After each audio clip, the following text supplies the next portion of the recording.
Olá, senhores. Estamos com uma questãozinha aí da FUVEST, número 1. E ele dá um circuito, né? Ele fornece, na verdade, um circuito real, uma bateria. Um fio 1 ligado num polo da lâmpada, um fio 2 ligado, obviamente, na outra polaridade da lâmpada. Os fios 1 e 2 aqui possuem resistência também. Fornece os dados da lâmpada, né? A potência de 8 watts e a resistência de 2 ohms. Fala que a resistência do fio 1 vale 1,8 ohms. E ele fala o seguinte, lá no texto, ele fala que o diâmetro do fio 2 é o triplo do diâmetro do fio 1. Então vamos aqui já calcular qual é a resistência do fio 2. Olha só. Estão lembrados da rola? Resistência é a resistividade vezes o comprimento dividido pela área. E nesse caso, senhores, a área, como é diâmetro, é seção circular, seria πr ao quadrado. Ele garantiu para nós que o fio tem o mesmo comprimento, é de mesmo material. A única diferença é que o diâmetro desse fio é o triplo desse.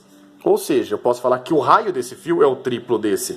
Se o raio fica maior, como é inversamente proporcional à resistência, a resistência fica menor. Eu vou até trocar aqui.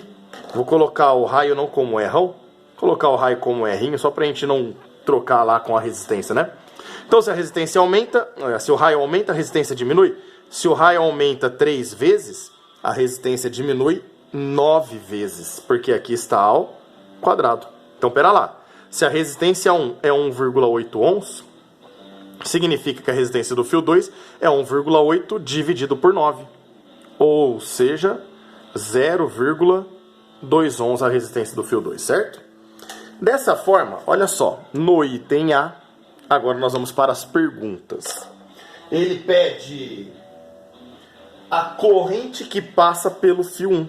Meninos, eu fiz o circuito real num circuito que nós estamos acostumados a desenhar na física. Olha que bacana. Eu tenho o gerador.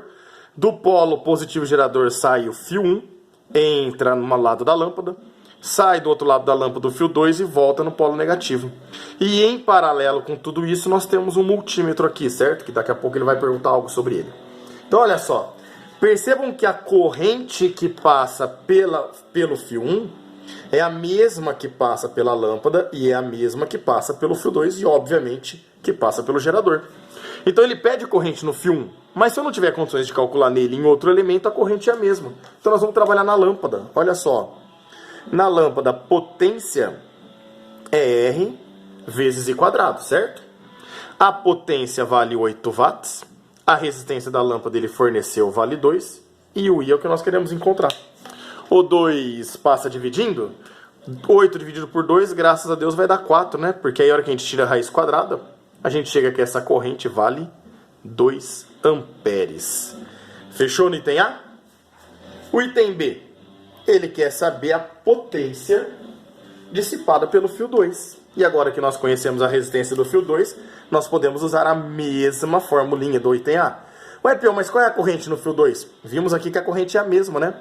Então a potência no fio 2 vai ser a resistência do fio 2 vezes a corrente.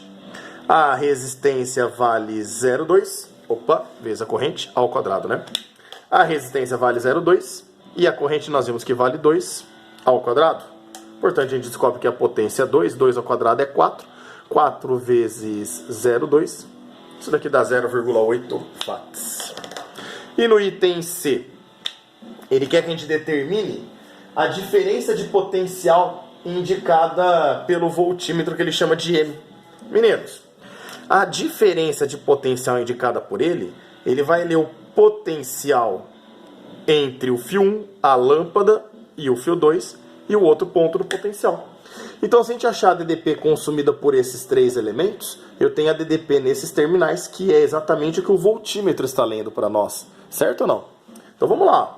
Vamos achar o R equivalente na associação, já que nós conhecemos a resistência equivalente de todo mundo. É a resistência do fio 1, que é 1,8, está em série, né? Mais a da lâmpada, que vale 2. E mais a do fio 2, que nós descobrimos que vale 0,2. 0,2 com 1,8 dá 2. 2 mais 2 dá 4 ohms. Como eu já sei a corrente, para achar essa DDP, eu vou fazer uma URI. O R equivalente vale 4. A corrente nós vimos que vale 2. E aí a gente descobre que a DDP consumida por eles vale 8 volts. Portanto, a leitura do voltímetro M é 8 volts. Pião, eu achei que fosse C9 porque estava em paralelo com o gerador. Perfeito, mas em nenhum momento ele falou que é um gerador ideal. Isso significa que possa ser, e no nosso caso nós estamos vendo que tem uma resistência interna nele. E aí essa DDP total 1 é fornecida para o nosso circuito. Fechou, meninos? Um grande abraço a todos.